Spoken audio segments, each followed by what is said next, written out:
they could run Michelle Obama. And if they do... Welcome Michelle Obama! Michelle Obama is the most popular woman in America. You know I hate politics. You can forget about the disclaimer. I'm convinced that Michelle Obama is running for president in 2024. Systemic racism, pepper spray, and rubber bullets on peaceful protesters. She's following the exact same formula that Barack did to become president. Michelle was the keynote speaker at the 2020 Democrat convention, just like Barack was in 2004. Barack once ran a voter registration organization. Now, so does Michelle. That's how we change America. Also, Barack Obama based his candidacy on his personal story. Michelle has done the exact same thing. But like Barack, Michelle tells a life story that is more fiction than fact. Maybe somebody's going to discover that I shouldn't be here. Now, come along on an investigation into the real Michelle Obama and her plan for power. I found out Michelle's father worked for the Democrat Party machine. My father, he was a precinct captain in Chicago. People would come for money. It turns out Michelle was never a part of the black community. In that household, there was fear. You talk like a white girl. You could get your butt kicked if you talk like a white girl. What was going on in the 70s was what we called white flight. The only person doing white flight in the 1970s was Michelle Robinson. You're told by a school counselor you're not Princeton material. You're black, maybe you're stretching. Michelle was no victim of racism. In fact, Michelle has been running from the black community her whole life. Hyde Park is the best neighborhood. And Michelle sold out the black community working for the mayor of Chicago. This is turning into a ghetto. You better run. They just take our home like this here. And she sold them out as a hospital executive, kicking poor black patients out of the ER. Yeah, like that. I learned that to get power, Michelle pretends to be part of the black community she exploited all her life. Lo and behold, trying to pay your own rent. Imposter syndrome. All-out war between the pigs and us. And it turns out Michelle's close friend and mentor was an anti-American radical. The politics of fear. Because of fear. Your fear. They want you to be afraid of change. We're working to change the future of this nation. We need you. Are you in? Fundamentally transforming the United States of America. And to transform America, Michelle plans to rule America come Election Day 2024.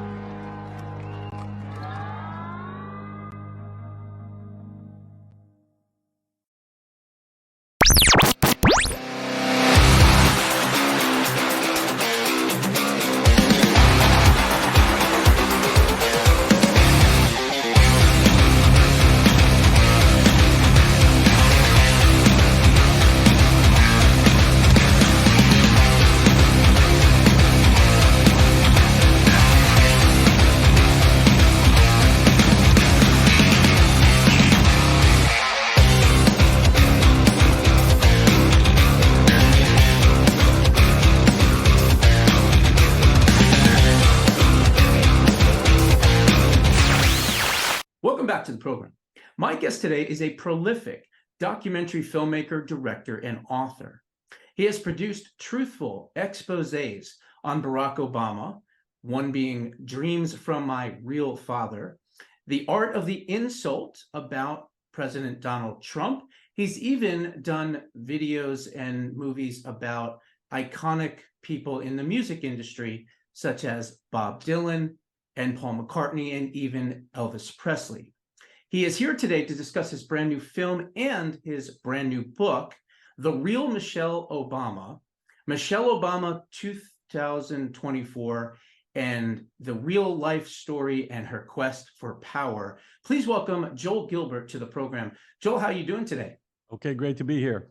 Good, good. Glad to have you on the program. So, never before in our history has a president and a first lady been shrouded in so much secrecy about their backgrounds, about who they are, about where they came from, about their humble beginnings or non-humble beginnings. And it does seem as though with Barack Obama in particular, he came out of nowhere. in 2008. And again, as I said, he has more questions than answers when it comes to who he is and his background. His wife, Michelle, and her background is just as secret. So how do these people, how does this family come to power, and not only come to power, but take over the entire Democratic Party, in your opinion? Well, I think the Democrat Party for years was looking for a black candidate because they really need about 90 to 95% of the black vote and a high percentage of minority votes to be in power. That's because their policies largely don't really work. And so they have to have a captive, 10 or 15% of the vote just to get started to be able to win elections. So a black candidate was desired for a long time, and I think Obama came along and fit that role. However, he had no connection to the black community. He grew up with white grandparents in Hawaii and Indonesia. He didn't have any black friends. Roommates were Pakistanis. So he tried to make himself out in his book, Dreams from My Father, to be someone who suffered from discrimination and went through all these typical struggles that average American black folks might go through in order to trick the minority vote into voting and supporting him. Michelle Obama, as I show in my film, Michelle Obama 2024, she ironically has the same problem as Barack because she grew up in a very privileged household in South Shore. And she puts on a big phony story about, I'm from South Side of Chicago. I was held back in life because of my skin color. I struggled. I suffered discrimination. It's all meant to manipulate minority voters. Michelle, growing up, was doing white flight. She refused to go to the all black schools 1 block from her house and went to an exclusive magnet school.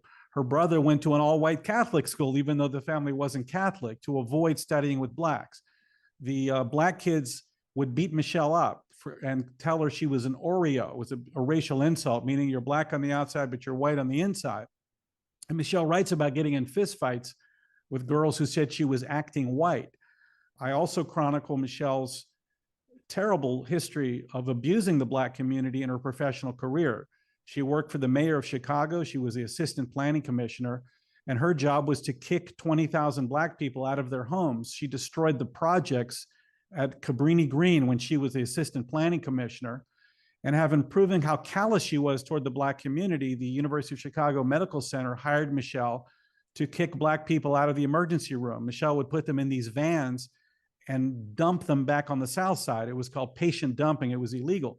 So Michelle always took jobs from white liberals that they couldn't hire a white person to kick black people out of their homes or deny them health care. Michelle made a lot of money exploiting the black community.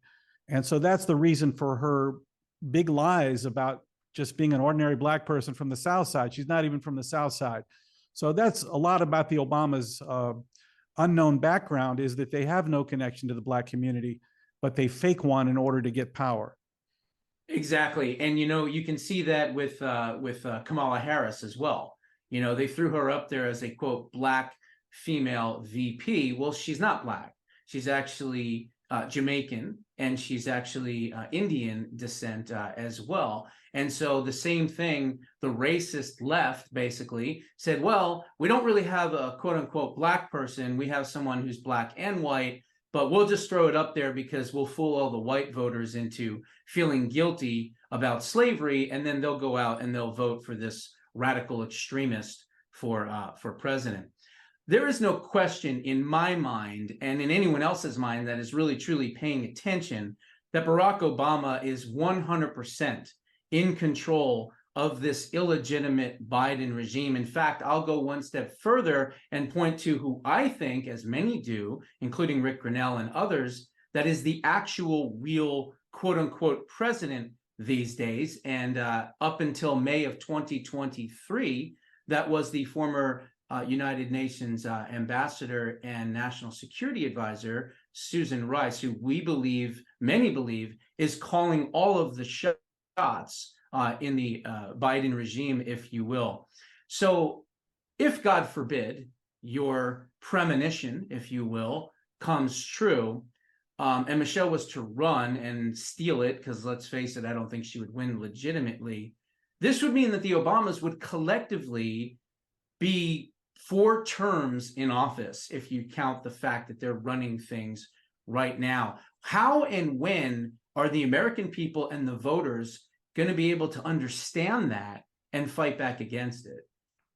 Well, it would actually be 5 terms if Michelle was reelected again. We've got a date of December 23rd coming up, which is the deadline for anyone to get on all the primary ballots for the Democrat primaries. So I'm predicting that in November of this year, literally weeks from now, we'll see Michelle form a committee and then declare for president. It no longer matters, I think, if Biden drops out, because Biden is so unpopular with his terrible record of the economy, the war in Ukraine, the border. Democrats don't want him. The down ballot Democrat elected officials are terrified of him on the top of the ticket. So he can run all he wants, and you'll see that I think Michelle will handily defeat him. The Democrat Party, I think, set it up for Michelle. They moved the first primary out of Iowa, where she would have had to campaign in 99 counties, to South Carolina, where half of the Democrat Party electorate for the primary is going to be African American. It's also a state Michelle claims as her adopted home state because her grandparents are from South Carolina. And of course, they put the Democrat National Convention in Chicago, of all places, her hometown. So I'm expecting Michelle to run. I think she's been running for several years by copying what Barack Obama did before he became president, ran for president. Michelle has a voter registration organization called When We All Vote, supported by the Soros gang for $26 million. Barack had a organization called Project Vote in Chicago. Barack wrote 2 autobiographies, Dreams from My Father and The Audacity of Hope. Michelle wrote Becoming, her best-selling first autobiography. Her second autobiography just came out. It was The Light We Carry. And don't forget, Obama was the keynote speaker who introduced Joe Biden in 2004 at the Democrat convention. Sure enough, there was Michelle in 2020 introducing Joe Biden, which sets her up to be the next nominee. So I think we have a lot of change coming very shortly, and that Michelle Obama has prepared herself for that moment. Wow. I mean, at this point right now, I hate to say it, but if you are wrong, which, who knows what's going to happen, you are literally pulling a Dick Morris here, career-wise. So you must be pretty definitive in your beliefs. So let's talk about this. Let's get the elephant out of the room, okay? The late Joan Rivers, absolutely hysterical comedian, once said in an interview that Obama was gay, and I think there's a lot of proof of that. Just ask Larry Sinclair and his college roommates and everybody else. And that Michelle is, in her words, quote, a tranny. Now, millions of Americans have questioned Michelle's true identity. I am certainly not going to put you on the spot and ask you the obvious. However, I will ask you, why do you think it is that so many Americans question her gender and identity? Yeah, when Joan Rivers made that joke that, Obama's gay and Michelle's a tranny, that's kind of her style of humor. And I think the internet picked up on that because of Michelle's America bashing all those years. It was just kind of a way to kind of strike back and make fun of her. I can assure you, Michelle is female. She's always been female, and those rumors are not true. Michelle's biggest problem is not her gender. Her biggest problem really is the fact that she really is an Oreo. The girls that made fun of her growing up, she really never had any experience with the Black community. She was afraid of Black people growing up. She went to schools to avoid Black people. She studied with all whites. She went to Princeton and Harvard. She married a biracial man. She had no Black friends growing up. So, one of her best friends, another thing I show in my film, was actually Bernadine Dorn, of all people, the Weather Underground domestic terrorist, wife of Bill Ayers. Michelle worked with her for 2 years at the Sidley Austin law firm. And Barack and Michelle would go to the Ayers household for years for dinner once a week. So those 2 domestic terrorists had a tremendous influence on the Obamas. So much so that I traced the fact that all of Michelle's America bashing back in 2008 in all her speeches, where she said, Americans are afraid of each other, it's the politics of fear, all this nonsense was directly from Bernadine Dorn. Michelle was radicalized by this domestic terrorist out of the 60s. And that's a big part of her political view. And that's the real Michelle Obama. And I think my film and book demonstrate, especially to the Black community, that Michelle is no friend of theirs. She spent her professional career exploiting them for money. She avoided studying with them, and she always ran away from them and feared them. And I think if the black community, who are no fools, if they understood that Michelle was someone who never had their interests at heart and always avoided them and abused them, they would not support her. Well, that's going to be the tough slog, if you will, because again, we have the media, or as I like to call them, the prostitutes, that love her, that will protect her, that will call anyone a racist or a conspiracy theorist to point anything out. Of course, I want to talk about the book and the movie, but I want to go back to what I would say would be, in some respects, possible proof that maybe perhaps she is not female. The Ellen DeGenerate episode in which she was dancing. Yeah, look, don't waste your time. That's all silliness. It's not true. You think that's silliness? It's not true. You'll see my movie. There's plenty of pictures of Michelle as a child and in high school, in gymnastics class. She's obviously female. So let's not waste our time on that. It's just silliness.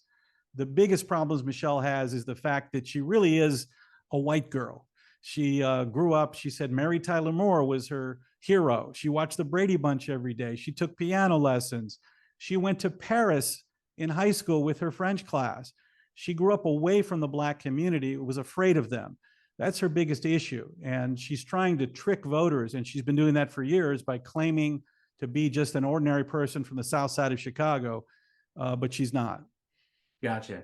All right, so let's talk about the movie, of course, and the book. What was the most shocking revelation that you learned through this experience, and what did you learn about yourself from writing it and directing the movie? Well, I went to Chicago. I spoke to many insiders. I spoke to 3 of Michelle's boyfriends growing up. I spoke to her mother, her elementary and high school teachers, her thesis advisor from Princeton University, friends of hers.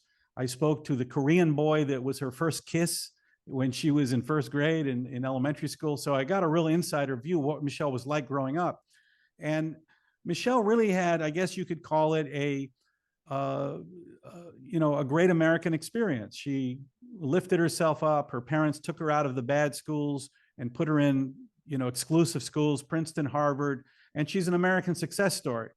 And the biggest thing was, instead of admitting and helping people and saying, here's what you can do, here's what I did to make something of myself. I studied hard. I went to these schools. I went to law school, Harvard Law. She doesn't even say she went to Harvard Law. For example, in her book, Becoming, her autobiography, she talks about going to Princeton, and then she says, I went to law school, and then I went to Chicago and got a job as a lawyer. She doesn't say she went to Harvard Law because she can't admit that, hey, I'm another Harvard lawyer like my husband. I'm an elitist, Ivy League person. So she has a whole fake persona she's been pushing for years. For example, back in 2008, on the campaign trail, you might remember Michelle showed up without combing her hair, wearing like an old t-shirt. And that was very strange because she was on the Vanity Fair top 25 international best dressed list. Michelle was a big fashionista from age 18. She would go to the Miracle Mile in Chicago and go to all the fashion designers like Ikram Goldman and Maria Pinto. And she had the money. She had a celebrity hairdresser from age 18 that I interviewed, Michael Flowers. So Michelle was this huge fashionista. Even at Harvard, they talked about she's always the best dressed.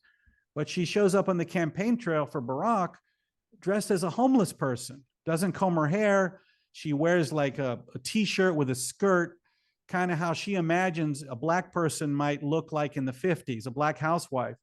And she pretends to just be this ordinary housewife instead of telling the truth that, hey, I'm a Harvard lawyer and big fashionista. Of course, once they got elected, Michelle went into the White House and appeared on all the covers of these fashion magazines. She went back to being herself.